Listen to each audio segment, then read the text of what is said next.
Hi everyone, thank you for joining the Fight with Teddy Atlas. I'm Teddy Atlas III, joined by the face and voice of boxing, my father, my main man, Teddy Atlas. How you doing, bud? I'm good. Good. I see you. I'm doing good. See a friendly face. I'm doing good. I'm just concerned about your nephew, my grandson Joseph. He's got this flu for 3-4 days now, and it's got me like all the kids. When the kids are sick, you can't think right. He had 105 fever the other day. I just talked to Nicole before. It's 102 now. It's been 3-4 days now, 3.5 days. He can't eat anything. The doctor said it's the worst flu in 12 years.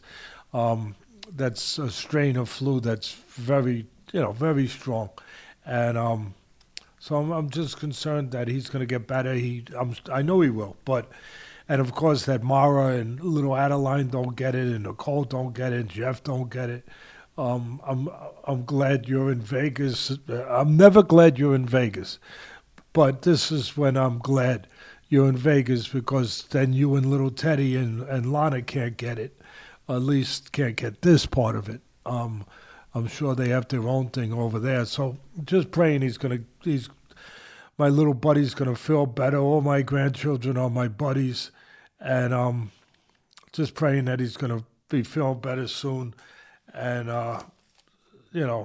Nicole's a great mom, doing a great job keeping him hydrated the whole thing, and up all night checking his temperatures and all that. But everything will be good. And if your kids aren't good, you're not good. So, and your grandkids, everything. So, but I want to wish everybody a happy St. Patty's Day.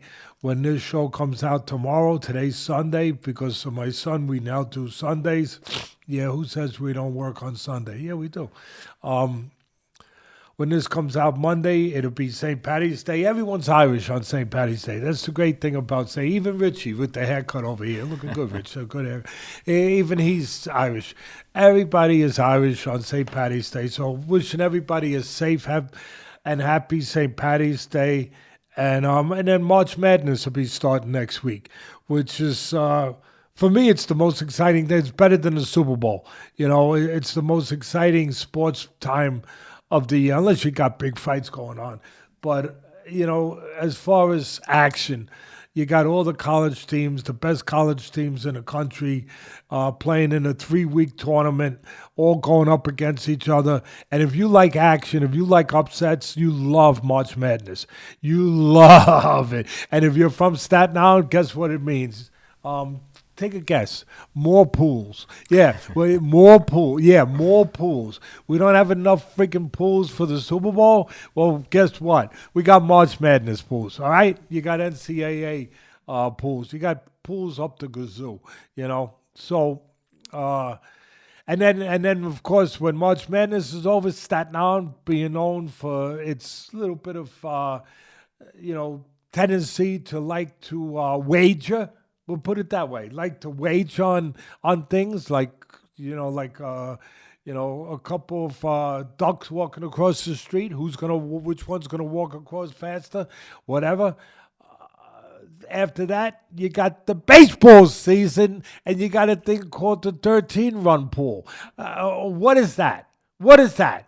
Go to Staten Island, you'll find out. You get good pizza, great pizza. The best pizza on Staten, right, bud? You get the best pizza. Joe and Pat's, the Nino's, Brothers. You get the best. Whatever you like. You like thin crust, you go to Joe and Pat's, you go to the Nino's. You like the thicker, the oily, the cheesy, you go to Brothers. I mean, yeah, and then you can't forget Lee's Tavern. You throw them in there too. So you got everything.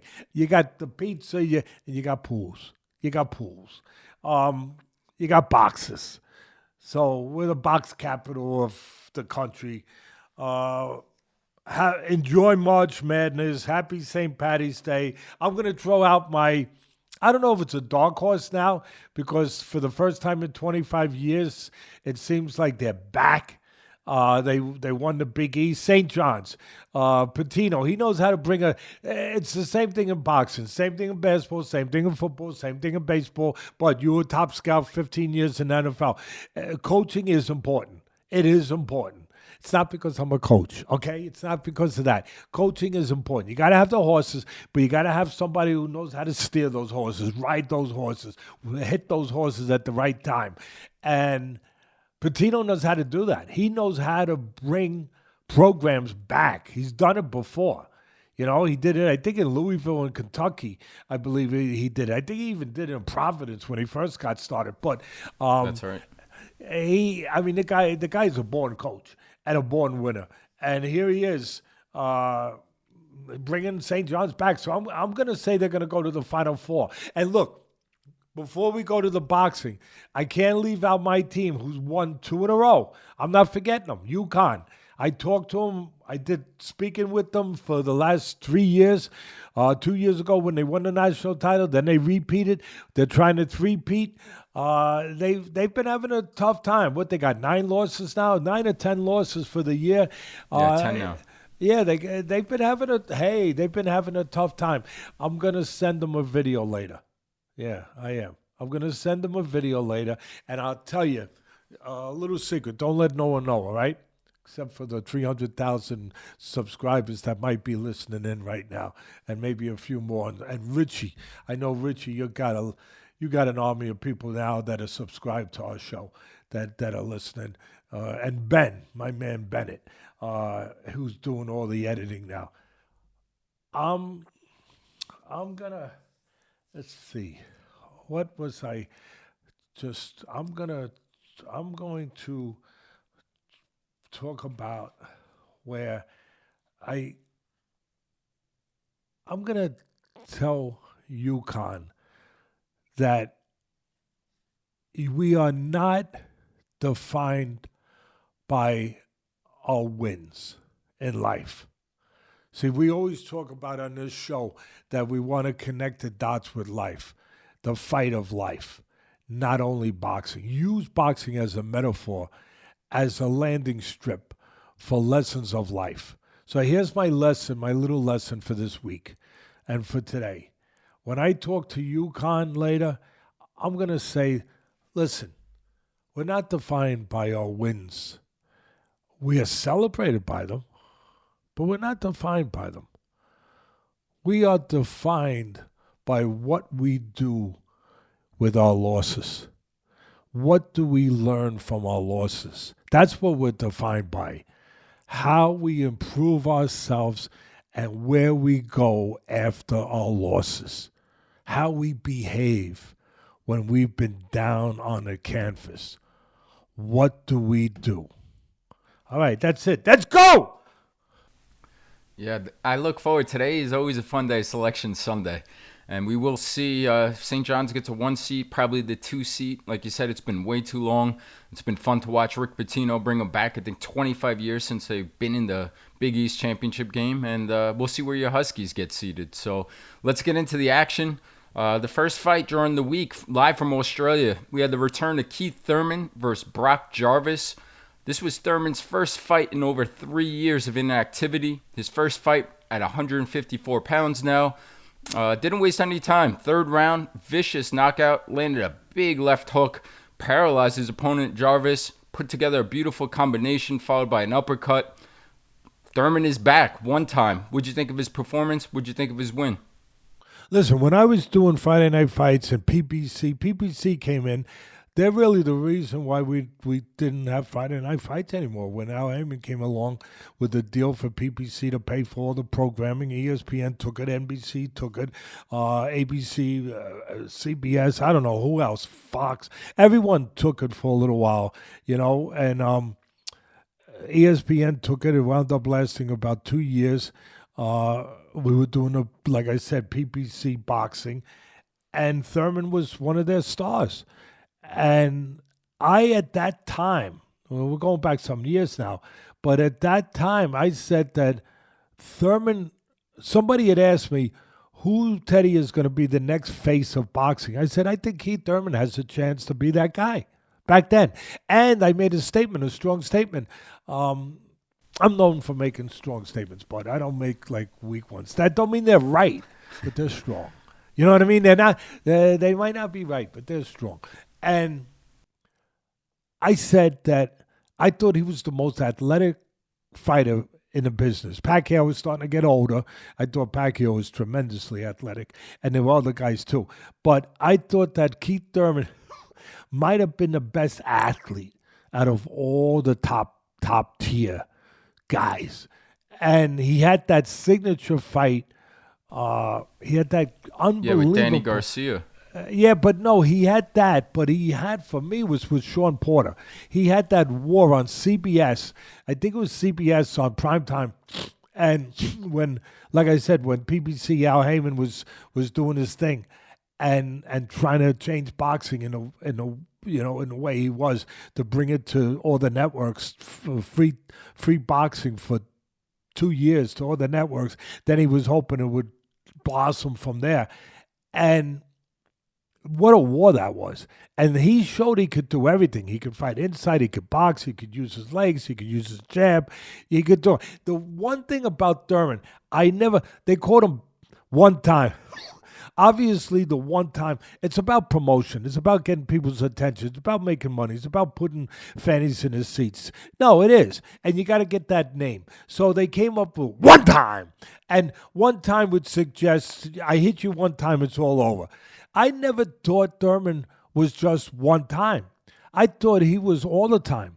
I thought he was all-encompassing. He could box, he could, like I said, he could use his legs. I didn't think he was that guy that really just looked for one shot. I thought he was really, for me, his strength was, he was a pretty solid boxer.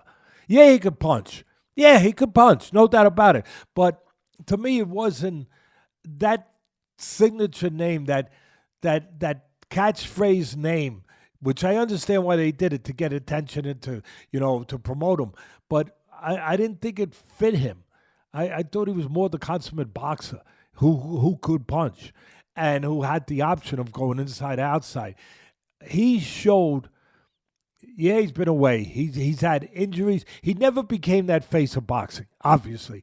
And the reason was a couple things. I'm going to go deeper than maybe someone else. The obvious, injuries. He had a lot of injuries. He had some surgeries, shoulders, elbow, whatever it was. He had injuries. No doubt about it. But also, I think he made too much money. I love Keith Thurman. I also think he's too intelligent. I know that sounds ridiculous. Teddy, explain yourself. I'll explain myself real quick. All fighters that are top fight are intelligent. I'm not saying that. You have to be intelligent. But I'm saying a guy like him was so articulate, so introspective, so smart that you sometimes start thinking about your mortality. You start thinking about the fighters that went too long in the business and stuff like that. And then you make money and you say, no, I'm a smart guy. I'm going to be one of the guys that gets out in time. I think that he made so much money with Al Heyman. That was a gift. It was great. Al Heyman made a lot of fighters rich, but it was also a curse. See, again, I just say what I believe from my experience, not trying to be on this side, on that side. I'm on your side, on the side of the fans, the side of the audience, our audience, the boxing fan. And, excuse me, I thought that with Keith Thurman, that when you're that intelligent, as I said, you make that much money, and he made a lot of money in a pretty relatively short period of time, won the title, made a lot of money, you lose some of that fire. And especially if you're that kind of thinking guy, like, why am I doing this? Let me enjoy it. Why, I don't want to go too long. But now he's back. I think that he does have a love for the sport. I think he's missed the sport. I think that maybe he's been rejuvenated a little bit, being away from the sport. Isn't it a funny thing? Be careful you don't get what you wish for. Here's a guy, he made money. He could step away, but now he's stepping back when he's 37. You know what I mean? Or 36, whatever it is. But he's still young enough. He's not used up. He's not an older 36, 37, because he's been away so long. So he's not used up. He's still fresh. Really, he's 36 going on 26, because he's taking care of his body. As I said, he hasn't taken a lot of abuse, hasn't taken a lot of punishment, hasn't been fighting. So he's back now. I think it's all about, it ain't about his age. I just said that. He's not used up. Even his inactivity, he showed you he's still athletic. He still knows how to fight. I think it's about how much does he want to do it. I think it was always about that with Keith Thurman. You know, like I said, he made money. Do you still want to do this? Right now, it looks like he still wants to do it. If he's still, yeah, you got to step up now. I know that was a hand-picked guy. It was a guy who was a lot smaller than them. The guy really competed at 140, I believe, and then he put muscle on. He went on a weight program, I guess, and he went up. He wasn't really a natural 147. And Keith Thurman's always been a big welterweight. Always been. What was the weight on that fight? Yeah, this was his first fight at 154 now. 154. So this guy that he fought, I think, was more of a welterweight who put on a little bulk and moved up to 154. Thurman can handle 154 because he is athletic. He can punch. He can box. And he was always a big welterweight. Always really, he really was. He was a big welterweight to begin with. Again, a hand-pumped, tough kid, but a hand-picked guy that he could hit. That, again, I thought was bulked up with the muscle a little bit. A perfect guy to come back and look good against. And he looked good against him. He showed the things that, the reason why we were big Keith Thurman fans. Why we were excited about Keith Thurman, the skill, the speed, all of the ability. Again, I think it's going to come down to now he's got to step up. I don't know how fast they're going to do it, but he's going to have to step up. And look, it's a reality check. You know, it's one thing to go in when you're that good and you were that good and knock out a guy like this, and then go to the next tier with guys that have been active. That could be a quick, pincher, you know, where pinch me. Am I awake? Oh, whoa, I am awake now. Wow. You know, now I'm in the real world. That can happen quick. But I wouldn't count out Thurman because of all the things I just said. His ability, he's still young, even though he's 36. He's not used. You know, he's got the skill sets. If he's hungry, if he got that renewed hunger that I think had left him, and I understand it. Why wouldn't it leave you if you made money and you want to take care of your family? I mean, that's why you do it for the most part. That's why you're doing it. So anyway, it'll be interesting for me to see who does Thurman fight next. How does he look? But who do they pick next? Will tell me how much confidence they have in where he's at. Yeah, it's fun to watch him. I mean, like you said, I remember the PBC. I think it was the first ever PBC on ESPN show. He fought Luis Collazo, and he was hurt badly by a body shot, survived that, overcame. But all the great fights, like you said, versus Porter, versus Garcia, his only loss is to Manny Pacquiao. So all these years later, like you said, he's still fresh, only has a one loss. I'm excited to see what's next. I think we might know what's next. There's a reason why he fought in Australia. He's saying the name himself. It sounds like they're trying to build up Tim Tszyu next. Tim Tszyu has an upcoming fight against Joey Spencer, another PBC fighter. If he gets by that, maybe we see Tszyu and Thurman next. And you know what? I know Tszyu, Tszyu had that, he got knocked out. He had that bad loss when he was bleeding so bad. Obviously, against Fundora, he lost his title. Then he had that terrible knockout loss where he got dismantled in his last fight. Islev.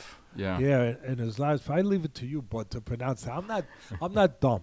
I'm not dumb. I might look a little sketchy, but I'm not that dumb. I know where to go and where not to go, and let my buddy pronounce those names.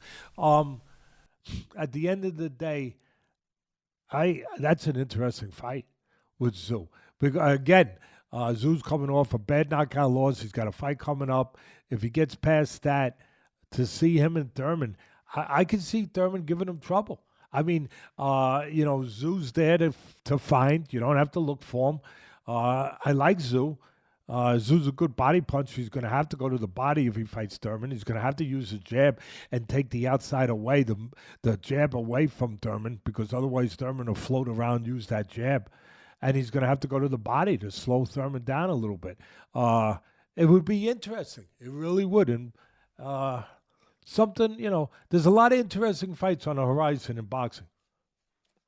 Yeah, there is. And talking about 154 pounds, next week on the 22nd, Sebastian Fundora returns. He has 2 of the belts at 154. So that division heating up, and we'll see what's next for both of those guys. Yeah, Fundora, the skyscraper, the tall guy who I think showed me in the second half of the Zoo fight. Obviously, that fight was marred by the blood. There's no doubt about it. It changed the course of that fight. The bleeding of Zoo's, head into his eyes. But I thought that Fundora learned how to fight tall in the second half of that fight. That he finally started using those God-given physical assets of length and height instead of fighting everybody in a phone booth, where ultimately led to his demise when he got knocked out. Yeah, we'll see if he could continue using that height next week on the 22nd, and we'll be back. I'm sure I'll be talking plenty more about this 154-pound division in the near future. So from Australia, we'll move to Japan.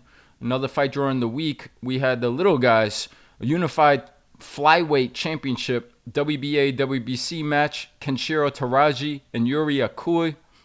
What a fight. I thought Teraji was the more dimensional fighter, probably the more skilled fighter. With that being said, I thought Akui was winning the fight. He was just so steady and consistent and coming forward, and the pressure. We had unbelievable exchanges. The referee was nowhere to be seen all night. And then in a very, very close, highly contested fight with a lot of close rounds, the referee decides, out of the blue, to get involved. Drawing an exchange like many exchanges I thought in that fight before. Stops the fight. KenshiroTeraji keeps his belt and unifies the belts. What'd you think of the referee with this controversy? What'd you just think of this great fight overall? Great fight. Great heart by both guys. Give and take. What boxing, what you want to see. Just a great display of heart.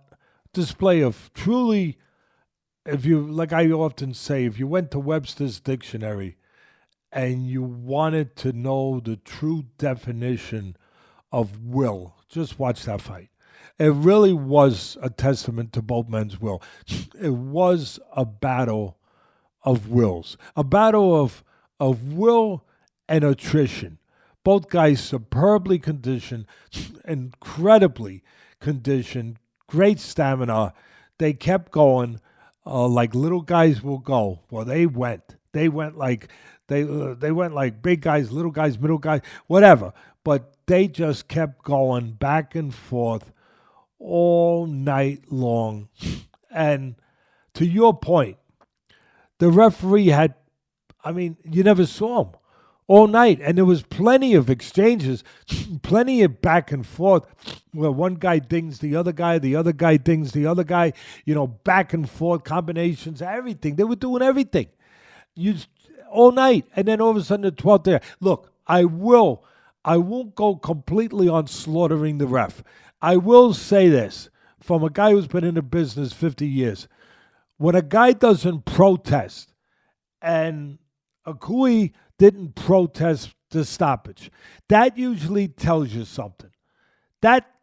Just like when they take that little light, when the doctors take that little pen light and they look into a fighter's eyes in a corner, they're looking to see if the pupils dilate. If they dilate or don't. So they know whether or not, no matter what he looks like, they know whether or not he's right. He's right upstairs. If he's concussed, if he's impacted to a place that the doctors should think about stopping it. Well, when you see Akui not, in any way argue the stoppage, you know that he was hurt. Yeah, he got hurt with a right hand.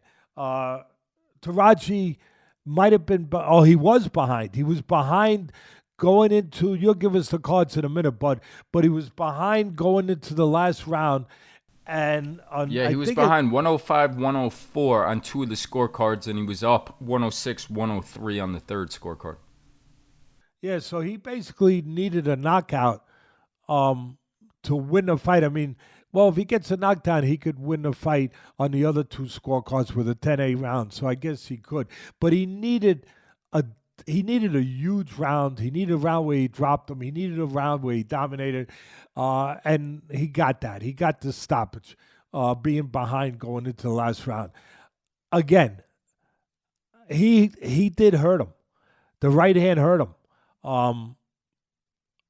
Was it worse than where they had been impacted with all the barrage of punches all night long? Yeah, maybe a little bit. Maybe a little bit. But again, with the kind of fight and the kind of warrior mentalities and behavior of both guys all night, you kind of thought that the referee would give him a little bit of a longer look. He did jump in quick and stop it. But again, in fairness to the ref, it wasn't protesting. Maybe the ref saw something we can't see. He saw his legs give. He saw something he hadn't seen for 11 rounds before that. I'm going to give him the benefit. I don't always give the ref or the judges the benefit, and I shouldn't sometimes, unfortunately. But I've been proving that. The sport has proven that there's a reason to be cynical too often in this business, unfortunately, with the judging and with the refereeing. But I would have liked to let him give the guy a chance to come out of it like he did throughout the night, like they both did, where they survived exchanges and then they took turns. 1 minute, all night long, one guy would have the upper hand, and then the other guy in the same round would have the upper hand, and then it would switch back and forth 4 times in one round.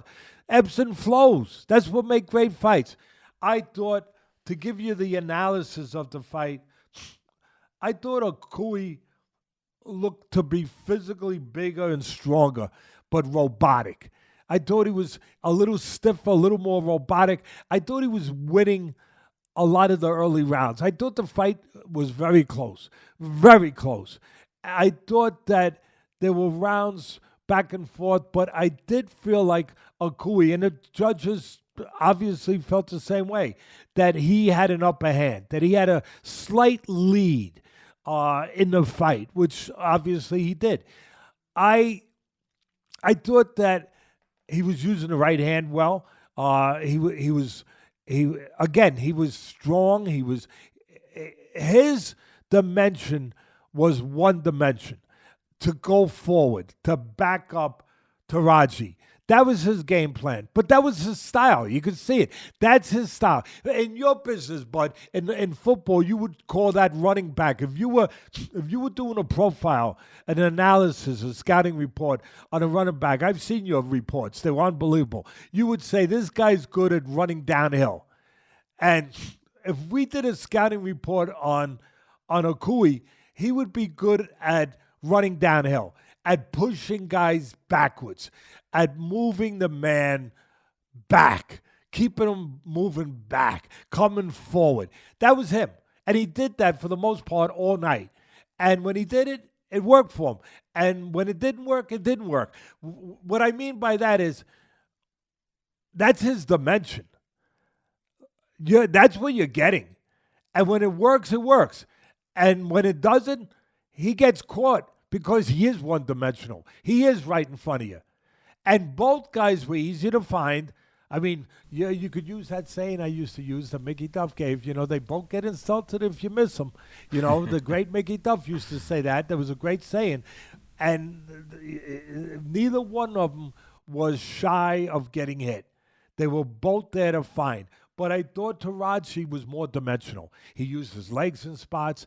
I thought that in close rounds where you can't differentiate a lot, I think who uses the jab can help themselves. I thought Teraji used the jab a little bit more. They both used their jabs. They came in behind the jabs. They were pretty fundamental that way. But I thought Teraji used the jab a little more. I also thought it was the kind of fight, because it was a phone booth fight from the beginning, and it was a fight of wills and physicality. I thought that whoever would go to the body more might have an edge. because they might be able to wear the guy down the stretch, because it was going to come down to a fight of attrition. And I thought late Teraji did some nice body shots. They both did, but I thought Teraji did some nice late 11th round, whatever round it was, I can't remember, where he landed some good right hands to the body. I also thought Teraji mixed it up and did a little counter punching. Again, neither guys you're never gonna mistake them for Willie Pep and the Will of the West or the great Pernell Whitaker or the great Floyd Mayweather. As far as their defensive acumen, you aren't gonna get confused with those guys, but they were warriors, and Teraji had more choices. He could counter a little bit. He could move and use his the legs, his jab. His hands were a little faster. I thought that he was a little more fluid. Even though he was losing the fight, I thought he was.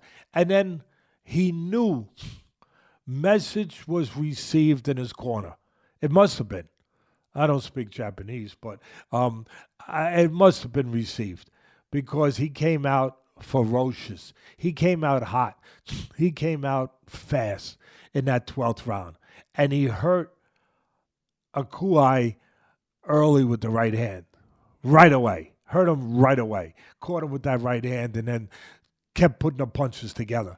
He did a good job putting combinations together, Teraji. They both did, but Teraji, I thought, particularly, he put combinations together pretty good. And like I said, he did it in the trenches like they both did, but he also did it when he was backpedaling in spots where he could give a little ground, counter a little bit, change position a little bit, just show a little bit of a different look. And when you show a different look, where it could have helped him, and I'll finish with this, where it could have helped him in the end, bud, where even though he was behind on the scorecards, when you show a different look, you can get and land a punch from an angle that you don't land if you're not showing a different look. You know what I mean? Like, in other words, the other guy is just in front of you, straightforward, one-dimensional. And for the most part, you know what's coming. You see what's coming. And they're still tough to deal with, but you see what's coming. When you have the ability to give a different look, to give an angle, to back up and throw a counter, stuff like that, you have a better chance of suddenly landing a punch from a different place, a different position, that can do damage that the other punches from the straight ahead were not doing.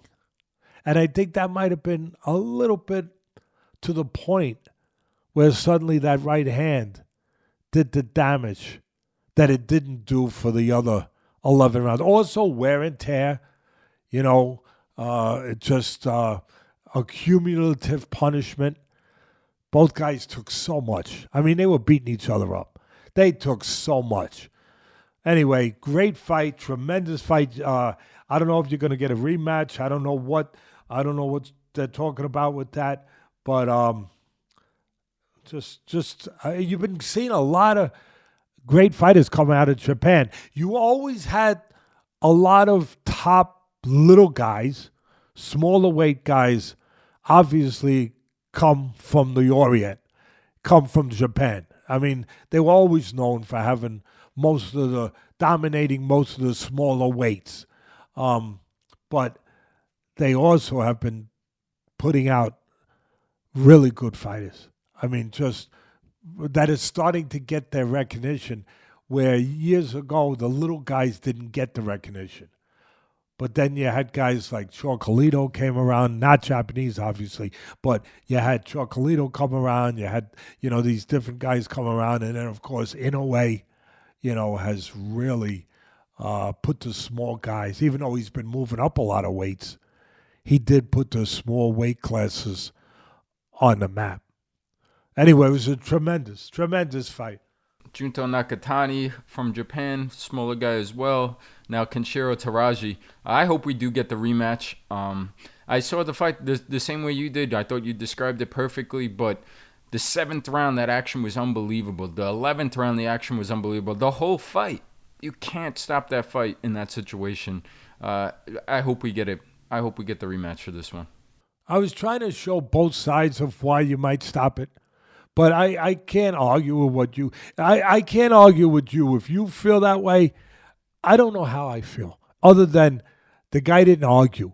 You know what I mean? When a fighter don't He didn't argue, but to that point, while you say that, he is Japanese. And I just say that true. because the respect and the manners, maybe it was just his demeanor not to argue. That's in why that you never hear noise in the arenas or applause. I mean, they're a polite culture. You know, it's you're right. That's a astute point that I didn't even think about that. But like it's almost disrespectful to argue. You know, Yeah. I mean, that's a hell of a point. But he got hurt with the right hand. I have no doubt he got hurt. But I have no doubt that we had seen, like I said, both guys taking turns beating each other up all night. But it does come to an end. It does come to a point, how much can a guy take? Well, all of a sudden, a punch that didn't hurt him earlier suddenly hurts him. Why? Maybe that angle, maybe he didn't see that one, or maybe the accumulative punishment finally got to him. Yeah. I'd just like to see him have a chance to overcome like he did in so many other exchanges in that fight. But nonetheless, KenshiroTeraji with the win, and we will see what's next. So before moving on to our next one, I just want to take a quick pause, give a thank you to today's sponsor, Athletic Greens, the all-in-one daily drink to support better health and peak performance. These guys spent 10 years and with top nutritionists and doctors to create this formula. It's made from 75 whole food sourced ingredients, has vitamins, minerals, prebiotics, probiotics, and antioxidants. This is like an insurance policy for your body's health and immunity. Simply visit athleticgreens.com/atlas to claim the special offer of 10 free travel packs. All right, so with that being said, from Japan, we will move over to the UK. We had one of your favorite fighters, one of the most, I think, fun fighters to watch in all of boxing, Nick Ball, 126-pound WBA featherweight champion, defended his belt versus TJ Doehny from the UK. I thought this was a mismatch right off the bat. Doheny missed weight, took 3 attempts on the scale. I don't know if it was so much of being drained or at his age of 38 or coming off the knockout loss to Inoue, but he just seemed like a shell of himself. It seemed like it was a matter of time. His legs weren't there, and you knew Ball wasn't going to stop. He's going to keep coming with the pressure and his aggression. What'd you think of the matchup? What'd you think of your boy Nick Ball overall and his performance? First of all, I didn't like Nick Ball as a person. I like him as a fighter. What you see is what you get. No fanfare, no nasty talking, no, I'm not saying you can't have that stuff. I'm not knocking people that do. I knock the ones that go too far, that go to a vulgar place, that go to a nasty, that don't help the sport or themselves when they talk and degrade their opponent. They also degrade the sport. I don't go for that stuff, but I don't mind. I mean, bad blood is part of the promotions a lot of times in boxing, and you get the trash talking in basketball everywhere, right? In all sports. Some people say Michael Jordan was one of the best. To me, I love him. He's the greatest basketball player of all time. I'm sorry. I know that LeBron. I know this one. I know that. I know you had Kobe. All great. But to me, nobody. Will Chamberlain. Kareem Abdul, Oscar Robertson. I'm impressing people right now. I know it. I'm going back a little longer than they think, and I'm showing my versatility. Maybe a little bit. But Michael Jordan was the best, and he might have been the greatest. Him, Larry Bird, they might have been 2 of the greatest trash talkers of all time. But it didn't get to that really, that place where we start to really take away from the sport, and from our own dignity, our own humanity. But Nick Ball doesn't do any of it, really. I mean, and again, he could do it, but he really is. What you see is what you get. You just see a fighter. I want to go and fight. I want to represent my family, myself, my sport, my country. I want to be a world champion. I am a world champion. I want to keep going. I want to continue to be able to, earn a living for my family and have a legacy. This is a kid. It's hard not to like this kid. I mean, again, there's not. He just, you look at him. He's just you think he was an altar boy, a short altar boy, But and I'm not demeaning him. I'm kidding around. I don't think there's too many guys that he's going to be taller than. But it don't matter. He fights big. He and that's one of his greatest assets and abilities. He's able to make it his fight. He's able to make it. I thought Carlos Monzon was one of the greatest, not a great person, but he was one of the greatest middleweights of all time. And one of the reasons why I thought he had a way of making other people fight his fight. And Ball makes you fight his fight. He finds a way to do it. Not all aggressive guys can necessarily do that, but he does. So, and again, just to finish up on his personality, just a kid that it's hard to find anything to knock him about. I mean, he's a gritty kid. He's everything you want a fighter to be. And he's also a kid that you'd feel good if he was your next door neighbor. Yeah, and I think that's a good thing. I don't think it's a bad thing. So at the end of the day, he fought an experienced guy, a guy who didn't make his weight or had to go back to the scales several times to make it. 38 years old, former world champion, southpaw, good puncher. He's a pretty good puncher, Doheny. And a little bit of a slickster, a little sneaky in there, counter puncher, looking to knock your head off, let you take all the chances, then hit you with one big slice shot, sneaky shot where you take all the chance. And that's what Ball was up against. And I give him credit. He's more than just a ball of fire. We know he's a ball of fire, but he's more than that. He's smarter than that. He comes in behind his jab. He's got a good jab. And he didn't get reckless. A lot of these guys, ball of fire, you think they're just coming in. Coming. You're going to catch them coming. No, he knew that he had to come in cautiously. He had to make hay slowly, as I like to say, that Customato used to tell me.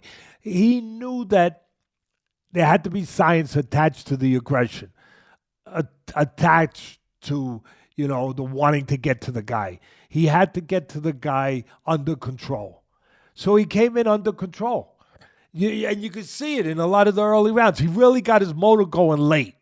But the early rounds, he was being cautiously aggressive. So he didn't walk into a counter shot, which was Doheny's one shot to win. And something crazy happened at the end of the first round. That was pretty crazy. That was pretty funny. I mean, Doheny gets him in a headlock. And Ball, that's where Ball...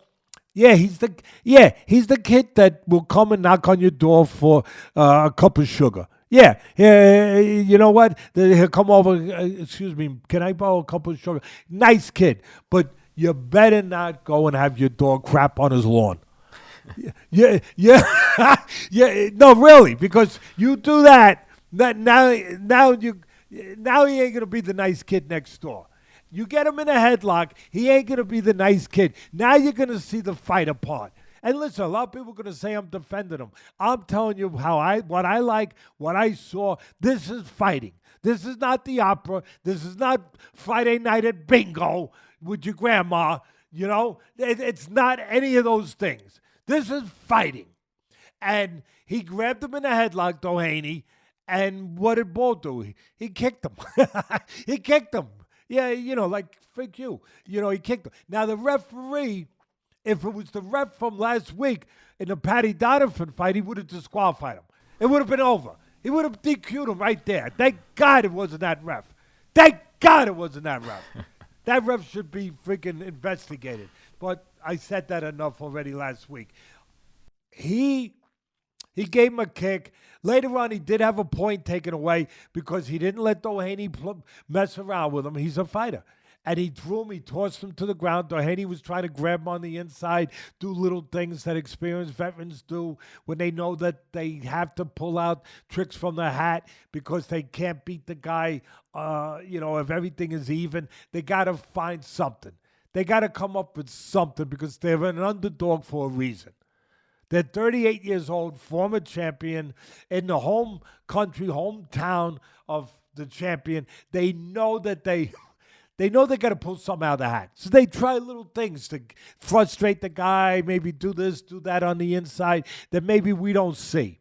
And Ball threw him to the ground. You know, he got a point taken away. I think it was the 9th round, whatever round it was. He got a point taken away later in the later part. Yeah, 9th round. Later part of the fight. See, I'm not losing it yet, bud. I'm not. A lot of people think Teddy's losing it. Not yet. Not yet. Not yet. Like that scene in The Gladiator. Oh, I love that scene with the Gladiator. I love that guy. I love that gladiator from Africa. That guy, and he's talking to Maximus, and he says to Maximus, "Do you believe that you will see your family in the afterlife?" And Maximus says, "Yes, I do. I will see them." And the other gladiator says, "Yes, I believe I'll see them too. But not yet. Not yet. We still got stuff to do. Not yet." That was great. Not yet. Yes. Not yet. Anyway, I'm going to give credit. I'm going to break it down to where I don't think every eye is going to pick this up. They're just going to see Ball being aggressive. Again, he knew when to push the foot to the metal to the pedal, and when not to. Early, he knew he could get caught coming in. He knew that's what the guy was looking to do, so he didn't. He was under control. Later, he started pushing the pedal to the metal more. He started forcing him straight back, and he caught him going straight back on a straight line. That's using your nugget. That's using your noodle. That's thinking. That's more than just a ball of fire. One other thing. On the inside, every once in a while, he'll shorten his punches up and punch in between shots. That's using your noodle. But you know what he does? He does two things that nobody notices. At least the commentators didn't pick up and say it. One thing is this. He'll turn southpaw, but he'll do it subtly. He'll do it where you don't even notice it. And then all of a sudden he'll hit you with a straight left hand, the power punch from the southpaw position from back. Why? Because suddenly it's coming from another angle that you didn't expect. Because 1 second he's orthodox, and the next second he's southpaw. You didn't notice he turned southpaw. So you don't notice that punch is going to come from that side. And suddenly it does. And he landed that straight left hand pretty well one time in a fight because he had turned southpaw and he had done it without the other guy having time to realize it. So it gave him an edge. That's thinking. That's being smart. And there's one other dimension to Ball that I want to give him credit for. He's one of the only aggressive fighters. There's a few. But he's one of the only special aggressive fighters that depends on aggression, depends on punch volume, but at the same time as giving you that, he also has the ability to place punches accurately. Not a lot of guys do that, bud. They're just throwing. You know who I noticed does that? Benavidez. Benavidez, the light heavyweight, David Benavidez. He does that. Not a lot of guys can throw a lot of punches in that kind of manner and at the same time have enough control to also place them. Ball does that. He changes up his placement to uppercuts, to the hook, to the body. I thought he could have went to the body maybe a little bit more with Doheny, but he did when he had to. He used the jab well, as he always does. He's got a better jab than people give him credit for. At the end of the day, he made it his fight. At the end of the night, he made it his fight. Yeah, he got rid of a 38-year-old guy. former champion, who was probably more dangerous than it looked. Because the guy does have 20 knockouts. The guy was a former champion. The guy does have experience. The guy does know how to use that experience. So there was spots there. I thought there was a spot in the first round where Doheny caught Ball on the inside with a little left hand from the southpaw position behind the ear, behind the head, that I thought hurt him a little. I thought it wobbled him a little. But of course, Ball got close and, tied up and then pushed forward. So you didn't really, nobody would notice it. But I noticed it. So the guy was dangerous. And Ball gave him that respect by not rushing in recklessly and defending his title. Now they're talking about him in Inoue next. Or soon. I don't know about next. But what a great fight. I mean, you talk about the great Inoue. He's great. He's one of the, it's Usyk, I think Crawford, Inoue. Any three, Usyk's number one, he earned it. And Crawford, Inoue, interchanged them 2 and 3, or 2, whatever you want. But that's a dangerous fight for Ball. Because Inoue's the kind of guy, I know he's naturally smaller, right? But he's got the power to move up. And he's got the ability to not only match people that are aggressive and deal with people that are aggressive, but he's got the ability to take advantage of your aggression with his accurate punching and his accurate power punching and his accurate counter power punching. So that would be that'd be an interesting fight, a dangerous fight, but it would be interesting because if Inoue couldn't hurt him, you almost have to hurt Ball to have the upper hand to beat him.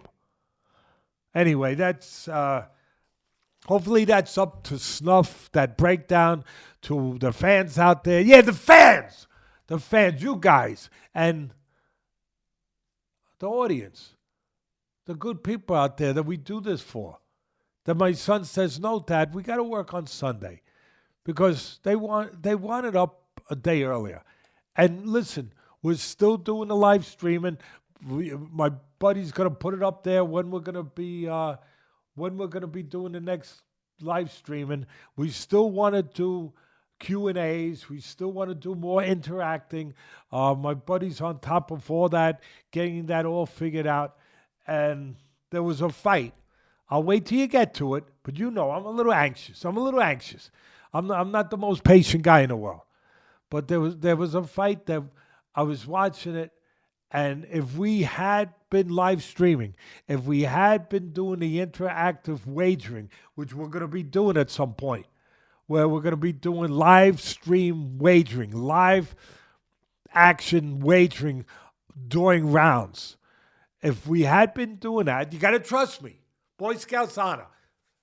Remember that, bud? Boy Scouts honor? Yeah, Boy Scouts honor, that I'm not lying. But you got to trust me. I was gonna text you, but it happened so fast. It was the first round, big puncher, and he ended the first round, and then I said, he's gonna knock him out the next round. Sure enough, he knocked him out the next round. We could have made a few early Christmas dollars for some of our fans out there, but we will be doing that at some point. And when we do it, of course, I'll be wrong. And the fans will be like, I just lost my Christmas money, Ted. Ted, you told me I was going to get Christmas money, and you just lost my Christmas money. And Richie lost his money for the next haircut. And what happened? What happened? No, we'll be all right. Well, we will always be watching Nick Ball fights. And if it is Inoue next, they're starting to go at it on Twitter. That'd be a great one. Inoue fights on May 4th in Las Vegas, Riyadh season card, so he's got to get through that first. But whatever is next for Nick Ball, we're always looking forward to it. So now we'll move on to fights from Saturday night in the U.S. from Orlando, Florida. We had Edgar Berlanga versus Jonathan Gonzalez-Ortiz. This was Berlanga's first fight back since fighting and falling short. His first loss versus Canelo. Berlanga misses weight, comes in at 169.5. Didn't make a difference, right? He fought an opponent. This guy looked like an opponent through and through. Guy who had a 10-year gap in between fights, and a guy who only took less than 3 minutes in there before Berlanga disposed of him with a huge left hook, then dropped him a few more times. Hard to gauge off of that, but Berlanga back in the mix at 168. What'd you think of this fight? What'd you think of Berlanga? This is what you can gauge. There are things you can gauge. You can always gauge something if you know what the hell you're looking at in the sweet science or in anything. You used to look at film. I remember, and I watched the film with you in football, and I say, "What the heck is that? Nothing." And you say, "No, there's something here." And I'm like, "What? The guy's not fast. The guy, he's not the strongest guy in the world. What is it?" And then I remember you said to me, "He's a football player. Look at how he's always around the ball at the right time. Whenever there's a fumble, who's there? Him. Whenever there's a interception, who's right there? Him.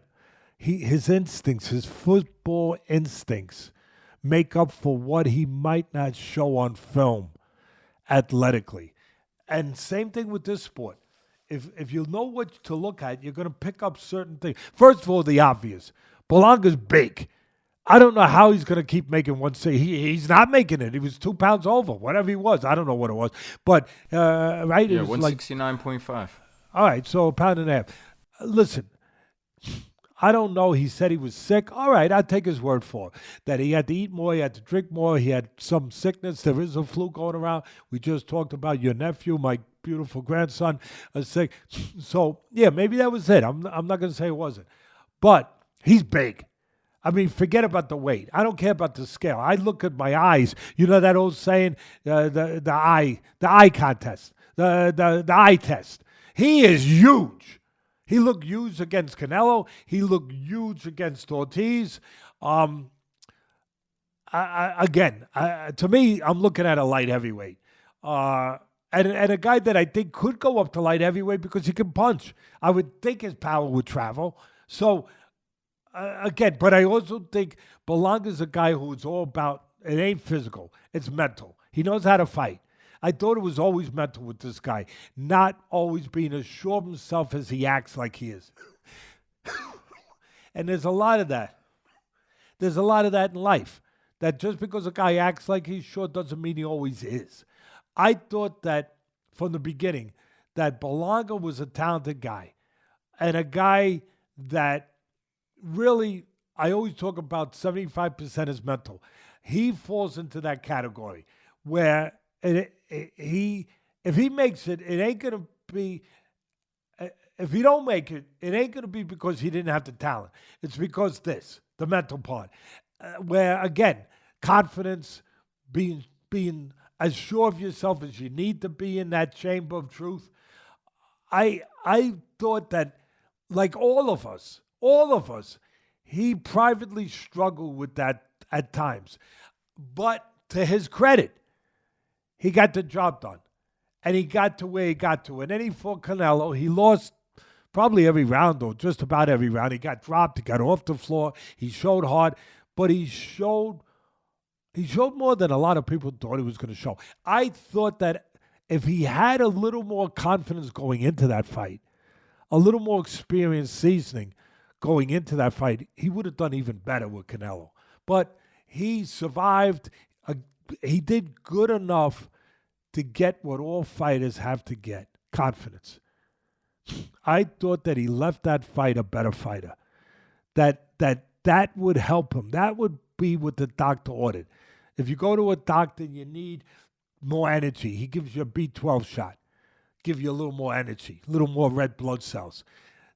He got that injection of confidence from his performance, even though he lost, against Canelo. I thought that showed. Yeah, I know it showed against a hand-picked guy that had a very soft belly, that fought nobody, that had a built-up record, that was put there on a platter for Berlanga to eat.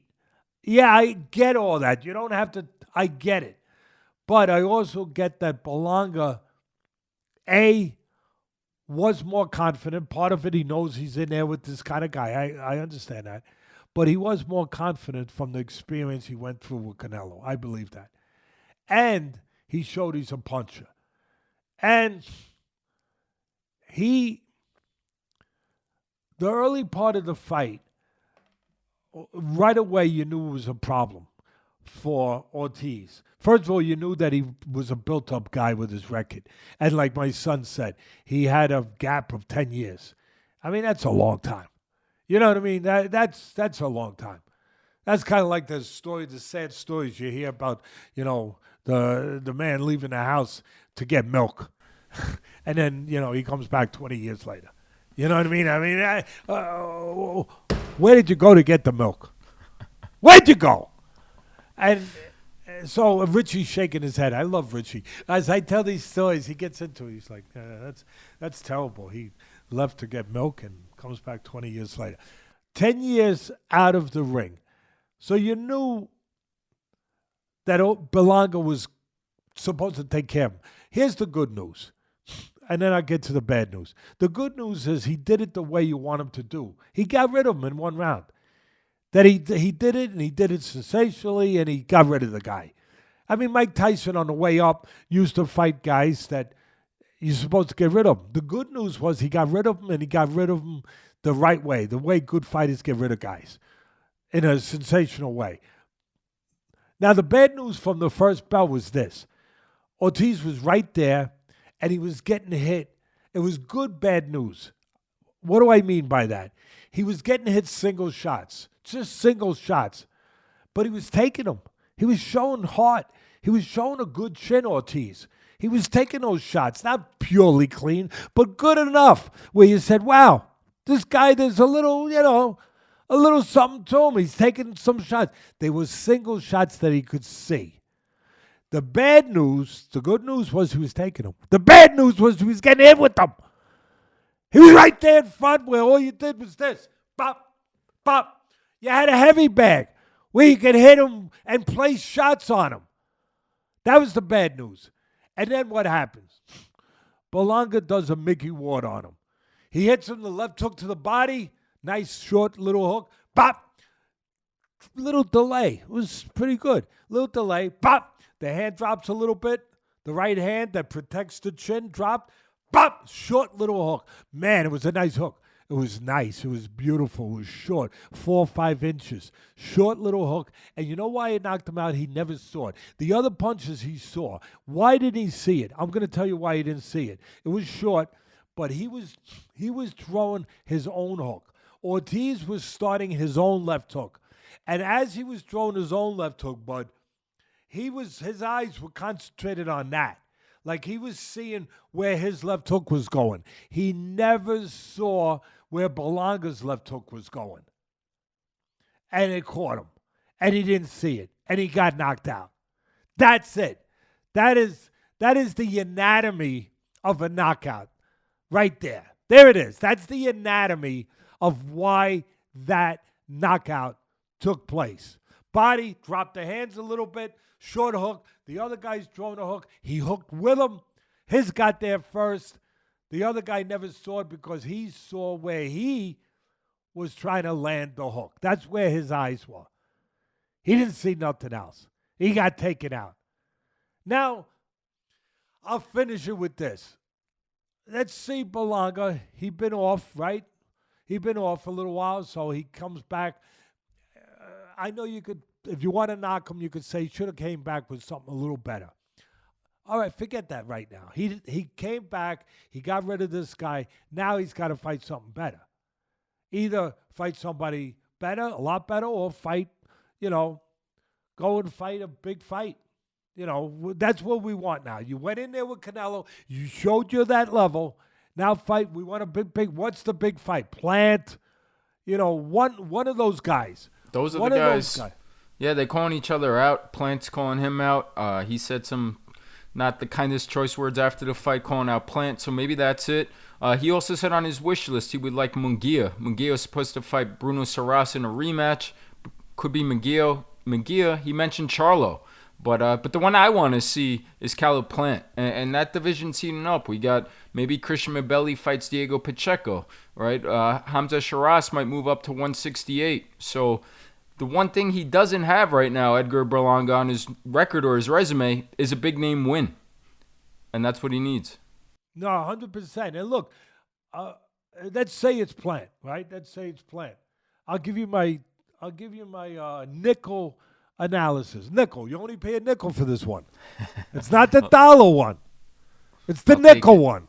You take it? All right, thanks, boy. And it's not a wooden nickel. I want a real nickel. My nickel analysis on this one is that if he can't hurt Plant, it could be a tough night for him. I'm not saying he don't have the skills to beat Plant with his jab. He knows how to fight. He does. But Plant is a veteran guy who's been in there. I know he got stopped by a guy that he went the distance with. I know, Canelo stopped him. So Canelo stopped Plant and Berlanga went the distance, so he hangs his hat on that. And he said, I get it. I understand all that. But Plant is an experienced former champion that has boxing ability, and the kind of fight that I think that would wind up evolving into would be a good fight, an interesting fight, but a fight where Plant could, again, give him trouble if Berlanga can't hurt him. Because I could see it being the kind of fight where Berlanga starts falling in love with his power. Starts looking for that one shot. And that could be a problem. I mean, you can land that shot. He showed he can punch. And if you land that shot, then it's not a problem. Then you go home early. You go to the shower early. Maybe you don't have to take a shower. You just throw a little cologne on because you didn't sweat that much. That's nasty, by the way. That's nasty. There's people that do that. But, yeah, there are. But at the end of the day, if he can't land something to hurt, and if he gets into that mentality that he wants to hurt Plant, and he's just looking for one shot, and he can't get out of that frame of thinking, then Plant could do what he needs to do, which would be outbox him, to win that fight. It would be an interesting fight because of what I just said, I believe. It would be... It'd be a very interesting fight. And all those fights at 168, you got some good fights there, bud. I mean, now like you said, with Shiraz moving up, he said he's going to move up. He's a big, tall guy. I don't know how he was making 160. So he's moving up. He's going to have to get into a weight room, put a little meat on, I think, a little meat on him. I love Shiraz, but he's going to have to put a little meat, a little physicality on with the bigger boys. But here is with Belly and... I mean, all the guys, wow, there are so many good fights there. And Belly, I mean, I would love to see him with anybody. I know he's got a fight coming up because he just comes at you. He's like Nick Ball. You know what he's doing. You don't have to, you know what I mean? You don't have to be a soothsayer to figure out, what is this guy going to do? He's going to come at you when the bell rings, and he's going to throw punches. And he's going to keep throwing punches until he either gets you or you get him. So they're rumoring him versus Diego Pacheco. Would love to see that fight. And then, that's like another I guy, said, Pacheco. Yeah, and Jamie Munguia coming back for Saras. Like you said, a lot of names in that division. That's why I was upset with the choice of the opponent for Berlanga. I rather seen the guy Macumbi, I believe it was, who fought against Calaplan his last fight. A big, strong, physical guy, aggressive. But anyway. Yeah, Berlanga, that guy would give you a little, he give you a little run for a minute. You might catch him and hurt him. Yeah, you might. He's right there. He ain't hiding from you. But that would have been a lot more. You would have got more out of that. We would have got more out of that, too. And he would have got more out of that, to be quite honest. Yeah, instead he steamrolls him in 1 round. Congratulations, Edgar Berlanga. And then we'll move on to the main event. The final fight of the evening, Austin Willliams, fighting at 160 pounds versus Patrice Volny. I love Williams. I'm sorry to interrupt you, but I won't do it anymore. I promise. All right? I love this kid. There's something about this kid. There's something lovable about him. Just like there's something lovable about Nick Ball. But I think this kid's a pure fighter. I think he's one of the rare kids, I think Ball is too, that would actually fight. It ain't just about the money. It's about being champion. It's about being a fighter. It's about being all of the things that come with being a fighter. The pride, the legacy, the proving of yourself, how it makes you feel, how it makes your family feel. You know, just all of that. Yeah, you got to make money and you got to make a living for your family. But I really do think this kid Williams, and I think Ball, again, I think he fits into the same category, where they would just fight to fight. You know, of course you're going to get paid, but that ain't the first thing on their mind. They want to be fighters. And this kid is a pure fighter. I mean, he's got to get better in certain areas, and he's getting better with Cunningham, Kevin Cunningham, his trainer. I think he is heading in the right direction. But, man, I want to see that kid get a commercial. Boxers don't get commercials. They don't, and they should. And he's a good kid. He's a good kid. There's nothing bad about this kid. He's humble. He says the right things. He's a beautiful kid. I want him to get a commercial. Whoever his manager, Kevin Cunningham is his trainer, good guy. Get him a commercial with Everready, the Energizer battery. You got to get him that commercial because he ain't even faking it. He's really it. They could actually put him with the Energizer Bunny, and he would out-energize the bunny. And again, it wouldn't be a put-on to get paid for a commercial. It would be genuine. It would be real. I mean, that guy's in a corner like this, but... I mean, either he's had too many cups of coffee, you know, tapped off by Red Bull, and that's another one. Give him a Red Bull commercial. Really. That kid is energy personified. He is when they talk about somebody being a bundle of energy, that's him. That's him. Again, you don't have to go to Webster's dictionary. Just look at this kid. Unbelievable. Go ahead. I'm sorry, but I had to. Oh man, that kid. When I watched him last night, he tugged at my heart because he's so genuine. He's so pure. He's like, there's nothing false about that kid. There's nothing fake about that kid. He's an open book. He's showing you his vulnerabilities. He's showing you what he cares about. He's showing you everything. He's like this. Okay.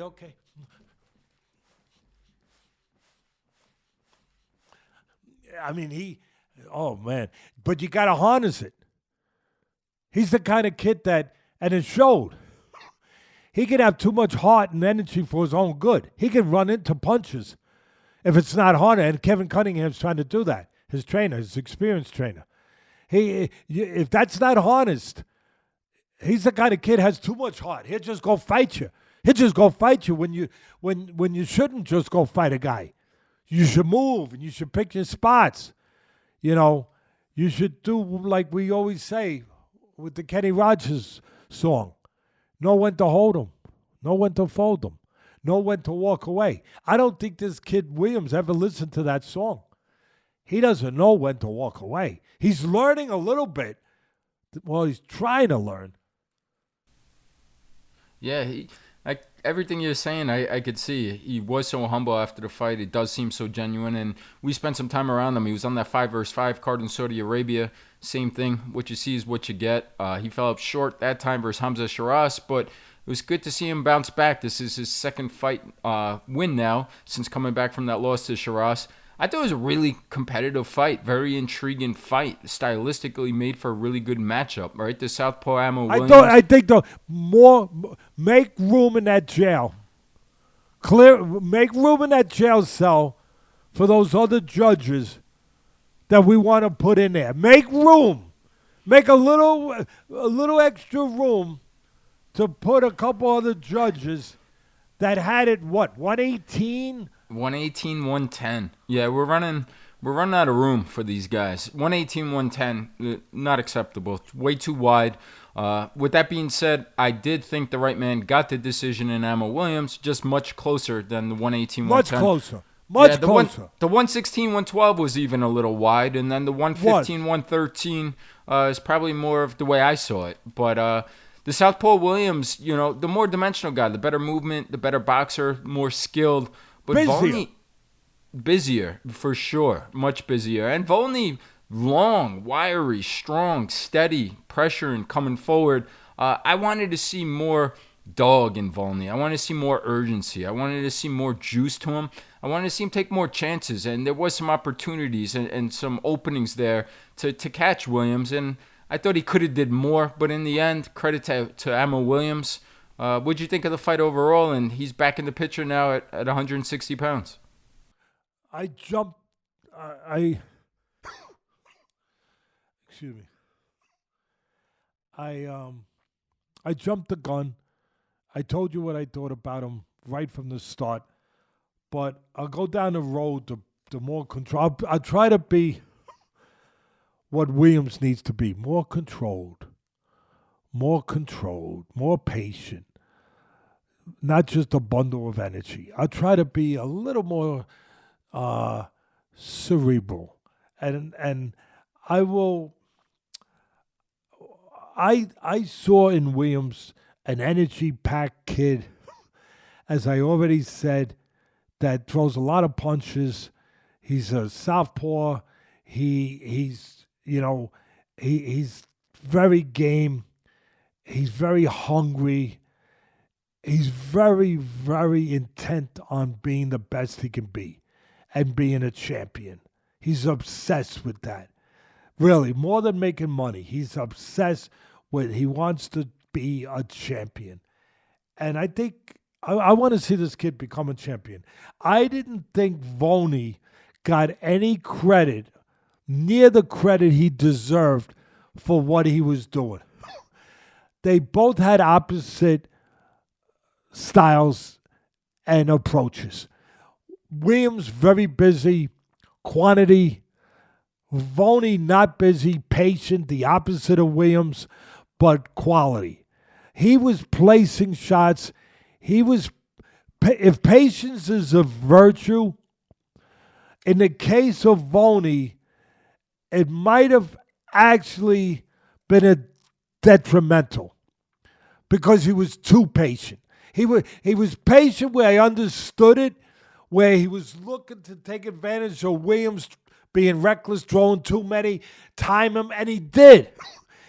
Volny showed that kind of boxing mentality, acumen, ability, where he knew when to throw. He was looking to time Williams in between shots with the hook. He was looking to catch him in the body in spots. He should have went to the body more. He was looking to throw quality punches, the right punches at the right time. He almost fought the kind of fight where he was saying to you, I know I'm not going to be ahead on the scorecards, or I might put myself in a vulnerable position with the judges by not throwing a lot. But this is my style. I'm going to throw only when I think they can land. I'm not going to waste anything. I'm going to throw meaningful, properly placed punches. And he did. He just didn't do enough of it. He again, patience is a virtue. In this case, it was an enemy. He could have been... Actually, here's another movie from my man Bennett. My man, Bennett, you're the best. I And Rob Moore, you're the best too. It used to be your job, and we appreciate it. But Bennett, you're doing a great job. Remember that movie, Trading Places, with Eddie Murphy? Eddie Murphy, the great Eddie Murphy, and Dan Aykroyd, where they traded places, right? These guys got up to no good, and they traded their identities, and they traded places, right? They had a dollar bet. It was a good movie. It was a funny movie. It was pretty damn good. Willliams and Volny should have traded places a little bit, where Volny could have used a little of that energy of Willliams, and Willliams could have used just a little bit of that patience of Volny. They could have helped each other. They could have traded off. You agree, bud? I couldn't agree more, but they also could have traded places in the corner, the coaches. I wanted Volny to have a trainer that's going to give him some juice, what I'm used to with you, and motivate and bring it out of him. And you know what? That, again, you're getting a raise this episode. You just got a raise. You earned a raise this week. You did. Because that's another beautiful point that Pops missed. Pops missed. Yeah, I'm losing my fastball. I'm losing a little something off my fastball. But you're there. You're there to pick me up. Yeah, that's true. Yeah, they could have traded places with the corner where you had Kevin Cunningham on him, riding him. Come on, let's get going. You got to, getting on him. But what I liked about Kevin Cunningham, he mixed it up. He gave him tough love, but then he gave him love. He pushed him, but then he saw, there was a round later, he saw this kid's not going to react well to only being chastised, to only being hit with the whip. I gotta give him a little this. I gotta give him a little hug. I gotta give him a little pat. And so he mixed it up pretty good. And Willliams is a sensitive kid, where I think he was right. I think Willliams needs a little bit of both. And see, I've been in this business my whole life. If I don't know how to read people, forget how good I might be at teaching and X's and O's. But you gotta know the instinctual part of a fighter. You gotta know the human nature part. What is going on inside the fighter? Not outside, inside. And again, to your point, Volny could have used Willliams' trainer, Cunningham, in the corner to hype him up a little, to energize him, to light a fire under his backside a little bit, 100%. And Willliams could have used in spots maybe a little bit of, all right, calm it down. Although Cunningham, I think, was mixing it pretty good. But a little bit of don't overly get hyped. Control it. Stay within yourself. Don't get too much because you'll get reckless and you throw one too many at the wrong time. And while you're throwing one too many, you'll get caught because Volny's looking to catch you. He's looking to time you. And he did it all night. And his plan from the beginning was apply steady pressure behind the jab. They both used their jab pretty well. Very tall. Volny is really tall. Willliams has good height, but man, Volny's tall. Volny pressed behind the jab, and he looked to have that pressure the first 3 or 4 rounds to do a job, to start to do a job. And it takes time for that job to wear him down. Pressure wears you down, but it takes time. The application of it has to be over 4, 5, 6, 7. Then you start seeing it, 8, 9. Then you start seeing it. There's one problem. When that's going to be your approach, and that was Volny's approach, not to be busy, to apply pressure, control with a jab. He used the jab like a scalpel. I mean, it wasn't like a hatchet. I mean, he was like a surgeon, like boom, boom. He had a good jab. He was only throwing it when he knew it was going to be able to land. Very accurate, like a scalpel. Just boom, boom. He didn't, he's like a plastic surgeon. He didn't want to cut you up. He wanted to cut just in the right places. And he was doing that. And he was applying pressure. That again, Volny's plan was it'd pay dividends later in the fight. It'll start to wear him down later in the fight. There's one problem with that approach. You give up rounds early while you're doing it. You fall behind. So that means that's fine. If it's going to pay off by wearing the guy down later, you did it. It was a calculated risk. There was a method to your madness. You understood. I've done it with my fighters. You understood why you were doing it. But you better understand when it's time to pick it up. You better understand that when you get to that red line. When you get to that red line, again, here's another movie thing. I know you love them, but I don't care. I'm throwing it in there. Justice for All, Al Pacino. What a movie. Bennett! The one where he's in a helicopter with the crazy judge. The judge's a nut. The judge is like got a suicide thing going on. You know, he eats his lunch outdoors on the ledge, like 10 stories up, where he eats his lunch out there. And so he takes Al Pacino, the lawyer, in a helicopter ride. And then he's nervous to begin with. Pacino's got to talk to him about a client, so he goes. But he's nervous already. You go, oh, my God, we're up in a helicopter. Are we going to be safe? Yeah, don't worry. You're going to be okay. Oh, we just passed it. Passed what? The point of no return. What do you mean, Judge? What point? Well, you see, I calculate every time I go out on the helicopter how much gas I have to get back. And I go a little past the halfway point. Oh, my God, you went past the halfway point. Oh, my, Jesus. Well, are we going to get back? And they got back, and then they crashed in the shallow end. They just about made it, right? That's kind of what I'm describing with Volny. You're calculating that halfway point when you got to start stepping it up. And if you go a little past it, you don't step up soon enough, you blow the fight. He went a little, he was like the crazy judge. He went a little past that halfway point before he started stepping it up. He didn't step it up quite early enough or quite consistent enough.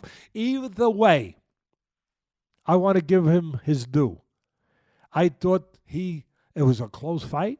I thought there were rounds he won that the judges obviously didn't give him credit for, where, yeah, he was outworked just about every round.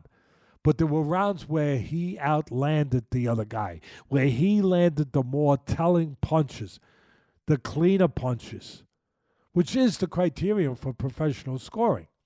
It is supposed to be about who lands the most damaging punches, the cleanest, more effective punches. That's what it's supposed to be about.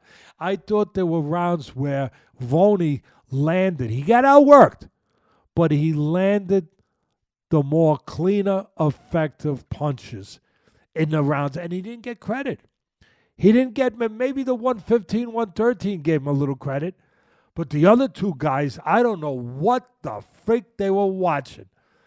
Maybe they were watching that movie Justice for All while we were watching the fight.